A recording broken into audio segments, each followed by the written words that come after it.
Welcome to Talmudic Treasures. Today we are learning Sotah page 48, which tells us that from the time of the Beit HaMikdash, of the temple, when it was destroyed, there was no longer something called a shamir. Now, a shamir is actually a type of a worm, and this doesn't exist, which seemingly means it's extinct, or at least it went away for the time being because it no longer is needed for its initial purpose. And what is that? When it came to the temple, the Beis HaMikdash represents absolute peace. And because of the notion that the temple is peace, King David himself, although he was a great individual, he was not allowed to build the temple because he was too much involved in blood and warshed. Instead, his son Shlomo ended up being the one who constructed the first temple.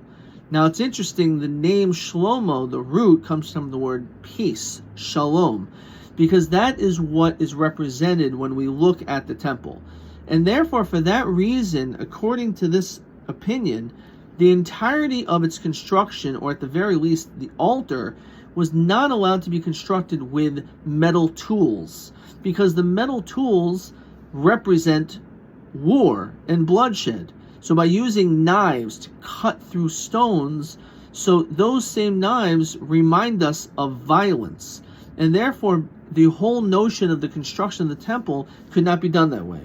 So it's very interesting what used to take place. And of course, this is very hard to understand, but they would take these special worms, it's called a shamir, and they would first draw on certain areas, and they would where they would want this thing to be cut, these stones to be cut, and they would put the shamir directly on it, and it somehow had the ability to cut through the hardest stones. It says that there's nothing in this world that was not able to be cut through by this shamir.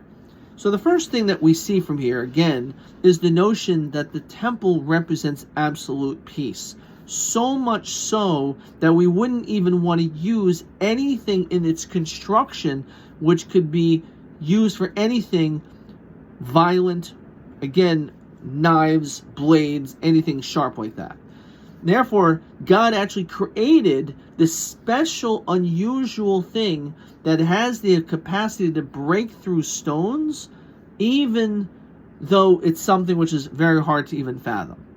The reality is that there are actually a lot of people that they study the Great Pyramids, for example, and they do not understand how it's physically possible that they were constructed.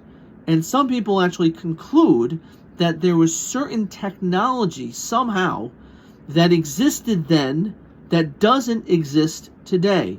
And most people think, well, what is that? How's that possible? We live in the most advanced technological age. True. But we actually see from here that as part of the construction of the temple, there was something unique that could destroy stones, could somehow break through the most difficult things in ways that there's nothing that exists like it to this day.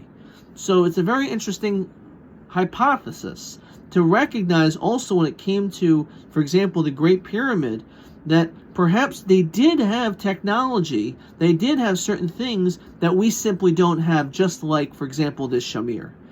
But it also teaches us you could look at something so small and you could look at it and say it's not powerful. But the reality is it could be the most powerful thing. We can easily underestimate the people around us, the things around us, just like you would look at this shamir and not knowing what it's capable of doing. And if I would say, oh, by the way, it's going to be able to construct this entire temple, and it's going to be able to destroy, cutting through all these different rocks and stones, you wouldn't believe it. Because you look at certain things and you set certain expectations or a roof and limitations. But the reality is that just like that shamir had such unbelievable potential, we should never look at anything in our world and say that it cannot be done, you cannot accomplish this is beyond your reach. Look at the shamir and it can be done.